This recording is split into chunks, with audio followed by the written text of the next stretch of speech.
Bonsoir à tous, merci de suivre RTI 1, les titres de ce journal. Coopération Côte d'Ivoire-Zimbabwe, le président zimbabwéen a répondu à l'invitation de son homologue ivoirien pour la 6e édition de l'Africa CEO Forum. Les deux chefs d'État ont eu une rencontre aujourd'hui avant le retour du président Mnangagwa dans son pays. Le vice-président partage l'expérience ivoirienne lors du 6e Africa CEO Forum.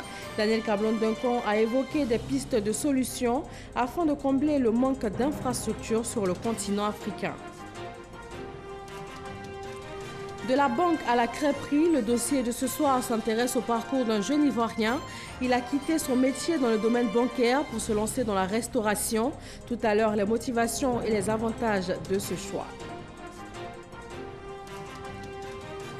La haute cour sierra-léonaise a validé la tenue du second tour de l'élection présidentielle. Les préparatifs avaient été suspendus suite à une requête d'un juriste du parti au pouvoir. Le vote a finalement été reporté au 31 mars prochain. Bienvenue dans le journal de 20h sur RTI 1. Il a quitté la Côte d'Ivoire ce mardi soir. Le président zimbabwéen Emmerson Mnangagwa était sur le sol ivoirien pour la 6e édition de l'Africa CEO Forum. Il était présent avec le président ghanéen aux côtés du président ivoirien. Plus tôt dans la journée, le président zimbabwéen a été reçu par son homologue ivoirien, le président Alassane Ouattara. Le point de cette rencontre avec Viviane Naïma. En fonction à la tête du Zimbabwe depuis le 24 novembre 2017, après la chute du pouvoir du président Robert Mugabe, après 30 ans de règne, le nouveau président du Zimbabwe, Emmerson Mnangagwa, 75 ans, était lundi aux côtés des présidents Alassane Ouattara et Nana Akufo-Addo à l'ouverture du 6e Africa CEO Forum ici à Abidjan. Une présence qui est la toute première du président zimbabwéen en terre ivoirienne, offrant ainsi l'opportunité aux deux chefs d'État, Alassane Ouattara et Emmerson Mnangagwa, de jeter les ponts d'un rapprochement entre leurs deux pays. Ce mardi, le président zimbabwéen était reçu au palais présidentiel par le chef de l'État ivoirien. Les honneurs militaires lui ont été rendus à son arrivée, suivis par un long entretien avec le président Alassane Ouattara. Plusieurs sujets ont été évoqués par les deux hommes, notamment l'organisation d'élections démocratiques au Zimbabwe et la relance économique de ce pays qui a accusé un retard de 18 ans, selon le président Mnangagwa. Je ne savais pas que la Côte d'Ivoire avait atteint un tel degré de développement, un tel niveau de développement. C'est une fierté, non seulement pour les gens, pour les Ivoiriens, mais pour les Africains aussi, pour voir ce niveau de développement et la vision pour le futur que de ce pays a. Un pays comme le Zimbabwe a accusé un retard de 18 ans par rapport aux autres pays. Et dans notre désir de rattraper le retard et de faire un saut, oui, dans le domaine de l'agriculture, de l'infrastructure, dans le secteur minier et en énergie, et oui, dans tous ces domaines, nous devons voir comment nos frères ont fait des progrès pour pouvoir faire nos bonds en avant. Et nous disons que d'ici 2030, nous voulons être une économie de première classe. Le Zimbabwe est ouvert au business. Nous avons eu un bon entretien. Nous avons insisté sur la transition pacifique qui s'est déroulée au Zimbabwe et qui a permis donc au président Mnangagwa de devenir président en remplacement du président Mugabe, notre doyen. Et j'en ai profité pour lui réitérer toute la gratitude des Africains par rapport au traitement dans la dignité qu'il a réservé au président Mugabe. Mais surtout, nous avons parlé du présent et de l'avenir. Voir comment faire en sorte que le Zimbabwe, qui a un pays qui a d'énormes ressources, un potentiel important, que ce soit dans le domaine agricole ou dans le domaine minier, puisse profiter de cette situation pour améliorer le niveau de vie des populations. Nous avons partagé nos expériences et je constate que le président est totalement ouvert à faire en sorte que le Zimbabwe soit maintenant une terre d'investissement et que donc un processus politique démocratique, puisqu'il envisage des élections présidentielles en juillet prochain, qui seront donc libres, démocratiques et transparentes. Et je voudrais lui dire à quel point nous sommes impressionnés par sa détermination et par son engagement, non seulement pour la démocratie, mais pour l'amélioration de la situation du peuple de Zimbabwe. Monsieur le Président, toutes nos félicitations et tous nos vœux pour vous et pour le peuple de Zimbabwe. Après sa rencontre avec le chef de l'État ivoirien, le président zimbabwéen a regagné son pays. Ils sont les deux premiers pays producteurs de cacao. La Côte d'Ivoire et le Ghana veulent contrôler le marché. Les présidents des deux pays ont signé un accord afin de parvenir à relever les rémunérations des producteurs. Une véritable révolution pour l'économie cacaoyère de ces deux pays. Adama Koné. L'union fait la force. La Côte d'Ivoire et le Ghana unis pour donner un poids commercial au poids quantitatif de 60% du cacao mondial. Conscients que la richesse se trouve dans la transformation, les deux pays viennent de décider d'encourager l'usinage de leur production nationale. Conséquence directe d'une telle politique, la réduction de l'offre de produits bruts. Toutefois, les productions transformées doivent être écoulées. Il faut trouver des débouchés et le premier marché pourrait être celui de l'Afrique. Le potentiel existe. Tout le continent, représentant 73% de la production mondiale de cacao, ne consomme que 3,4% du chocolat vendu dans le monde. Toute chose qui explique la volonté des présidents ivoiriens et ghanéens de promouvoir la saveur chocolat dans les consommations des Africains et bien au-delà du continent. Tout naturellement, tous ces projets seront portés par le privé, d'où l'appel lancé aux opérateurs à explorer et saisir l'opportunité que représente le secteur de la transformation du cacao. Les chefs d'État ont cependant à l'esprit que l'industrialisation se fera dans la durée. Dans l'immédiat, il faut relever le niveau de revenus des paysans, ce qui explique la nécessité d'harmoniser les politiques de commercialisation. Une sorte d'entente de mise à marché pour doper les prix. Le premier test sera sans nul doute l'annonce concomitante des prix de campagne. Belle saison en perspective pour les producteurs et partant pour l'économie cacaoyère. Le vice-président ivoirien Daniel Cablon-Duncan a échangé avec Keiko Honda, la vice-présidente exécutive de l'Agence multilatérale de garantie des investissements MIGA, filiale du groupe de la Banque mondiale. L'entretien a porté sur la coopération entre la Côte d'Ivoire et cette institution. À ce jour, la MIGA a investi environ 300 milliards de francs CFA en Côte d'Ivoire. Le pays fait également partie des 10 premiers partenaires de la MIGA. Un partenariat qui se verra renforcé, notamment dans les domaines de l'énergie et des transports. L'Agence multilatérale des garanties et des investissements et la Société financière internationale SFI, un autre groupe de la Banque mondiale, ont été reçus par le Premier ministre. Les projets qui étaient sur la table des échanges dans ce reportage signé Gabriel Zani et commenté par Herman Guivet. Une délégation conjointe de la Société financière internationale, SFI, et de l'Agence multilatérale de garantie des investissements, MIGA, reçue par le Premier ministre Amadou Gon Coulibaly. Au cœur de leurs échanges, les questions d'investissement, d'assistance technique au gouvernement et aux entreprises publiques et privées. Nous avons eu l'opportunité d'avoir un échange sur nos possibilités d'intervention en Côte d'Ivoire pour soutenir les plans de développement économique et social du gouvernement. Et nous avons eu une réunion très fructueuse. En clair, ce sont des appuis directs et financiers à plusieurs secteurs. Alors nous avons donc évoqué dans ce cadre plusieurs secteurs d'intervention possibles au niveau de la SFI et de la MIGA. Le secteur des transports avec les ports, l'aéroport, le secteur aérien dans son ensemble. Nous avons également évoqué le secteur de l'énergie, où les deux institutions sont déjà présentes et où elles entendent accroître leur intervention dans le pays. la question de la transformation donc, des matières premières donc, agricoles, principalement donc, le cacao donc, et l'anacarde. Et enfin, nous avons évoqué donc, la question donc, des logements sociaux, où les deux institutions sont prêtes donc, à nous accompagner, donc, et principalement donc, la SFI. Pendant que la Société financière internationale SFI encourage la croissance du secteur privé en mobilisant des capitaux en vue du financement des projets viables, la MIGA garantit les investissements directs du groupe de la Banque mondiale. À la faveur du 6e Africa CEO Forum, le vice-président ivoirien a animé un panel sur le financement des infrastructures en Afrique.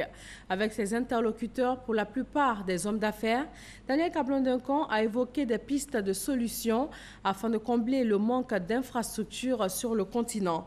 On fait le point avec Mahama Traoré et Alexis Ouedraogo. Si l'Afrique est en retard, c'est en partie à cause de son manque d'infrastructures. Malgré les besoins existants, les investisseurs hésitent souvent à accompagner certains projets. Dans le monde, de manière générale, il y a aujourd'hui des centaines de milliards de dollars qui sont prêts à être investis dans l'infrastructure et qui ne le sont pas. Et les gens, les investisseurs, sont à la recherche de projets. Dans le même temps, on sait qu'en Afrique, il y a un déficit de financement des infrastructures que personne n'est capable d'estimer véritablement, mais qui se chiffre au moins en dizaines de milliards de dollars tous les ans. Face au manque de financement, les États africains ont dû recourir ces dernières années au PPP, partenariat privé-public. Et l'expérience a fonctionné en Côte d'Ivoire. Le vice-président l'a démontré aux hommes d'affaires participant au Africa CEO Forum.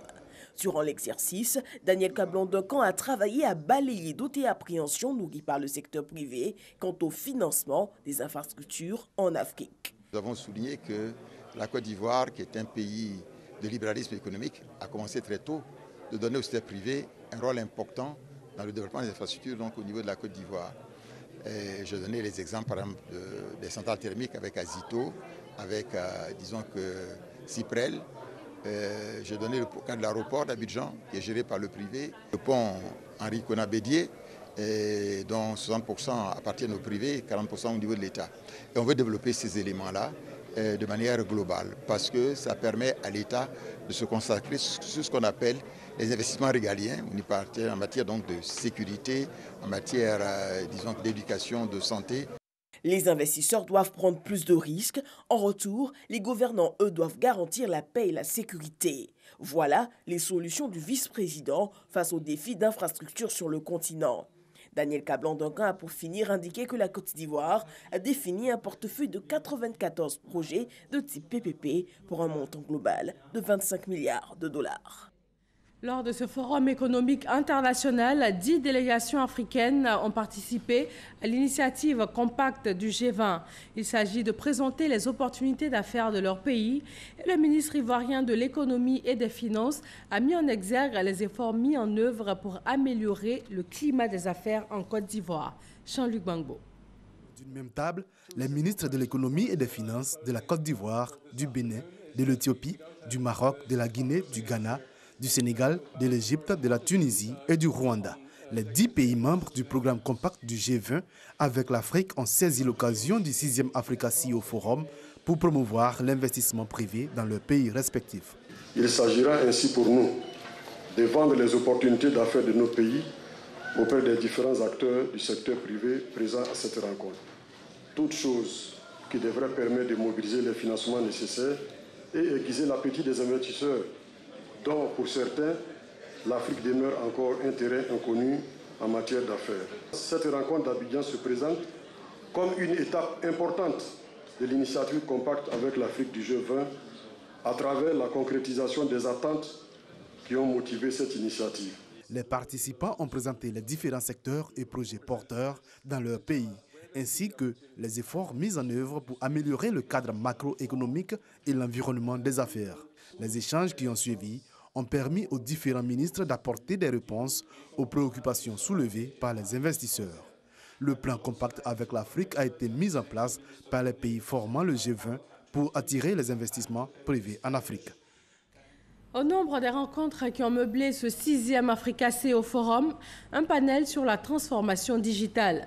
Le ministre ivoirien de la Communication, de l'économie numérique et de la Poste a fait une communication sur les politiques et stratégies mises en place par la Côte d'Ivoire dans le domaine des TIC, ce qui a permis au pays de se hisser dans le top 10 du classement de l'indice de développement des TIC en Afrique.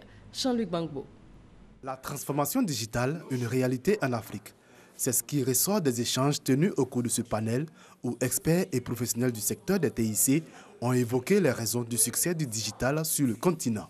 L'expérience ivoirienne a été partagée par le ministre de la Communication, de l'économie numérique et de la Poste, Bruno Nabagné-Koné. Nous avons aujourd'hui 8 lois qui ont été prises dans le secteur depuis quelques années, qui permettent aujourd'hui de structurer complètement l'activité dans le secteur. Le secteur public doit se mettre en prolongement de l'action du secteur privé. Nous l'avons fait ici avec un projet propre à l'État de Côte d'Ivoire d'extension en fibre optique. Jusqu'à aujourd'hui, ça représente à peu près 200 milliards de francs CFA. En 2013, la Côte d'Ivoire était l'un des derniers pays en Afrique à passer en 3G. Et nous sommes passés en 4G en 2016. Et nous étions l'un des premiers pays à passer en 2016. Donc, les opérateurs n'ont eu que 3 ans pour basculer de la 3G à la 4G. Une stratégie qui a été accompagnée par des mesures fiscales incitatives à l'endroit des investisseurs. Nous avons défiscalisé complètement l'équipement téléphonique, l'équipement informatique. Nous étions à 32% à peu près en moyenne de droits de douane et de taxes. Nous sommes aujourd'hui à 5%. Vous voyez, donc 27% que l'État a décidé de lâcher. Mais ça a permis de faire un bond de plus 60% d'accroissement dans l'équipement d'une année à l'autre. Les propos du ministre Bruno Nabagné-Koné ont été appuyés par le secrétaire d'État en charge du budget et du portefeuille de l'État participant à ce panel. Si la Côte d'Ivoire a réussi sa révolution digitale, le défi est d'arriver à l'imposer dans tous les secteurs. Il faut passer un certain temps important à changer le mindset ou la manière de voir les choses des principaux leaders de ce pays. Et ça, c'est un travail qui est sans fin. Parce que c'est très facile d'avoir des obstacles, mais continuer à demander l'implication de l'ensemble des ministères pour pouvoir y arriver, pour moi, ça, c'est un des ingrédients pour le succès. La Côte d'Ivoire a fortement progressé au cours des 6 dernières années en matière de TIC. Elle figure depuis novembre 2017 dans le top 10 du classement de l'indice de développement des TIC en Afrique, publié par l'Union internationale des télécommunications, UIT. L'autorité de régulation des télécommunications en Côte d'Ivoire et l'Union internationale des télécommunications planchent sur les opportunités que présentent les TIC pour le développement en Afrique. Des experts du domaine échangent sur la question. Plus de 1600 participants étaient attendus à cette 6e édition de l'Africa CEO Forum, mais aussi des personnalités du monde économique et politique venues de 60 pays. La rencontre s'est achevée ce mardi. On s'intéresse maintenant au parcours atypique d'un jeune opérateur économique, un jeune homme qui a mis en veille sa carrière de banquier en France pour se lancer dans la restauration ici en Côte d'Ivoire, notamment dans la crêperie. Les raisons de ce choix pour le moins audacieux avec Christelle Ménan. Quitter un emploi sûr et choisir de mener une vie faite d'instabilité et d'incertitude. Une vie d'entrepreneur. Il y a 7 mois, Akadji Bongbadje décide de mettre entre parenthèses sa carrière de chargé d'affaires dans une banque parisienne. Avec un associé, ils ouvrent une crêperie à Abidjan. 2 banquiers à crépier, itinéraire d'une aventure risquée mais palpitante. C'est sûr que c'était une décision qui n'était pas facile à prendre. Les peurs étaient vraiment là, les peurs, les doutes, les craintes de mal faire. Une décision d'autant plus difficile que de la Côte d'Ivoire, Akadji n'a que des souvenirs de vacances scolaires. Né à Rennes, le jeune Ivoirien grandit en Bretagne. C'est justement cette région qui lui inspire son idée d'entreprise. Depuis un long moment, j'avais mûri l'idée de pouvoir investir dans mon pays. On s'est dit, par la nourriture, on pouvait réunir les 2 cultures. La culture bretonne et la culture ivoirienne. Par exemple, on fait une galette à la loco, qui est assez originale, de la banane plantain dans une galette bretonne. Avant de se lancer, les associés ne négligent aucun détail, du concept à l'offre, en passant par le business plan. Ils n'hésitent pas à faire plusieurs voyages pour leurs études de marché. Les crêpes, ce n'est pas une habitude alimentaire ivoirienne. Comment se positionner sur ce marché et donner aux Ivoiriens le goût des crêpes? On est à l'inverse de la crêperie traditionnelle. On est sur un modèle de restauration dynamique. On est sur un produit accessible. On est sur la beurre sucre qui est à 1000 francs. On ne cache pas nos ambitions, c'est vraiment d'être les leaders de la crêpe en Côte d'Ivoire mais en Afrique de l'Ouest. Je n'avais pas l'habitude des crêpes et là j'ai découvert le coin et une ou deux fois je suis venue et depuis lors je suis devenue une adepte de la chose. Le district d'Abidjan compte 3 crêperies, des enseignes exclusivement dédiées à cette spécialité culinaire. Akadji et son associé choisissent de s'installer à Abidjan Nord et ils sont les seuls dans cette zone. Mais avant de pouvoir ouvrir leur crêperie, que de difficultés rencontrées. Les premiers obstacles, c'est tout d'abord se mettre à jour au niveau de la fiscalité. C'est vrai que c'est des choses qu'on ne maîtrise pas forcément d'un pays à l'autre, faire venir le matériel. Et c'est pas chose simple quand on n'est pas bien entouré et quand on ne se renseigne pas bien à l'avance. Alors qu'on croit que c'est fini parce qu'on a enfin pu ouvrir, c'est à ce moment que le plus dur commence. Il faut gérer le quotidien de l'entreprise tout en préparant son futur. Une autre carte. Aucune journée ne se ressemble. Un jour, je peux donc aider ici quand il y a du monde. Sinon, je vais rencontrer des partenaires, des fournisseurs. Je rencontre aussi les partenaires alimentaires pour essayer de toujours négocier au plus près les prix. Pour préparer ses crêpes, Akadji s'appuie sur une équipe de 4 crêpiers. Pour les recruter, le jeune entrepreneur s'est tourné vers le lycée hôtelier d'Abidjan. Mais il a aussi dû en former. C'était un métier que je ne connaissais pas. Mon cursus scolaire est carrément différent de ce que je suis en train de faire aujourd'hui. Mais la curiosité m'a amené aujourd'hui dans la restauration et en tant que crêpier, voilà, je suis content de ce que je fais. On touche au-delà du SMIC et on est vraiment à l'aise. Prendre soin de ses employés, mais aussi et surtout de ses clients.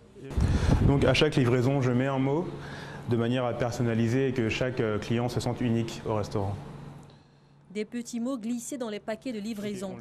Une présence dynamique sur les réseaux sociaux, émissions télé, séances de dégustation dans les écoles. Il veut démocratiser la crêpe. Le jeune diplômé en marketing sait comment y faire et sait aussi comment s'entourer. En vue, un partenariat avec une boutique de café. Tiens, comment vas-tu, ça va? Ça va et toi? Il y a juste quelque chose que je voulais qu'on regarde ensemble, c'est tout ce qui est street marketing. D'accord, ouais, ok. Non, moi, ce que je me suis dit, c'était de faire un kiosque de 6 mètres carrés, hein, comme elle disait. C'est formidable d'avoir des initiatives comme ça de jeunes Ivoiriens qui reviennent au pays pour créer du business. C'est un produit qui se prête tout à fait au mode de consommation locale rapide et pas cher.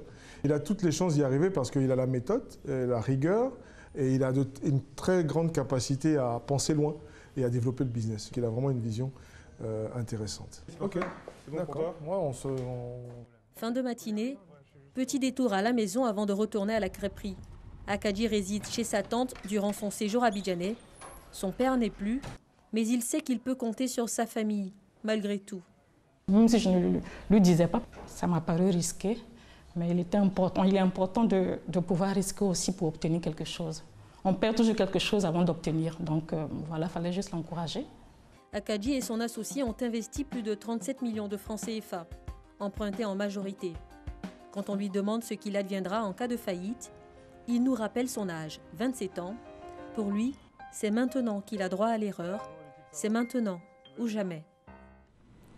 La session ordinaire de l'année 2018 du Parlement ivoirien s'ouvre le 3 avril prochain.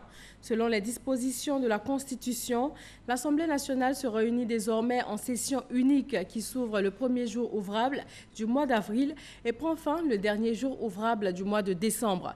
Cette cérémonie d'ouverture sera marquée par le discours d'orientation du président du Parlement, Guillaume Soro, et ce, en présence des parlements d'institutions et des corps constitués. La grande innovation de cette session est l'entrée en fonction du Sénat, la seconde chambre du Parlement, dont 66 membres ont été élus le week-end dernier. Dans l'actualité politique également, à Toumoudi, le Rassemblement des Républicains rend hommage à une pionnière. Tamini Adjoa Louise, aujourd'hui vice-présidente du parti, a été célébrée pour son engagement et aussi sa persévérance pour le triomphe du vivre ensemble. Kader Sogodogo. Sa détermination, son engagement auront contribué à la promotion du vivre ensemble dans les départements de Toumoudi et de Djekanou. C'est donc à juste titre que Tamini Adjoa Ngo Louise est célébré par les populations et par son parti, le Rassemblement des Républicains RDR. Merci Tati Tamini pour ce que tu as fait pour le RDR, pour ce que tu as fait pour les militants et militantes du RDR, mais ce que tu as fait pour la classe politique ivoirienne. Plusieurs intervenants ont apporté des témoignages sur le militantisme hors pair de l'actuel vice-président du RDR chargé de la région du Bélier. Un hommage rempli d'émotions pour celle-là même qui est célébrée. Très souvent, on te rend hommage quand tu es décédé. Je remercie le président Alassane Ouattara. Je remercie tout le monde, mes enfants. Des membres du gouvernement originaires de la région du Bélier qui ont pris une part active à la cérémonie. C'est un hommage tout mérité pour ce qu'elle a sémé, pour ce qu'elle est et pour ce qu'elle fait pour toutes les populations du Bélier et du district de Yamoussoukro. Elle a rassemblé les partis politiques, elle nous a guidés, nous les femmes. Elle a instruit les hommes pour que nous allions à la paix. Et c'est pour cela qu'aujourd'hui, nous sommes là tous ensemble. Il n'y a pas de différence de parti. PDCI, RDR, MFA, PUPC, on est tous ensemble ici pour célébrer la femme qui rassemble. Une cérémonie d'hommage qui s'est très vite transformée en fête populaire, tant la joie était au rendez-vous. La ville de Soubré a vécu des moments difficiles les 5 et 6 février dernier, des événements qui ont poussé le maire à quitter la ville.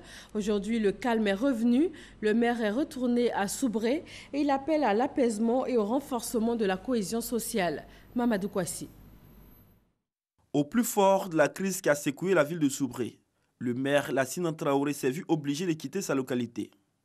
Plus d'un mois après ces événements, le calme est revenu, la cohésion sociale aussi. Les commerçants ont repris leurs activités sur les sites du marché incendié.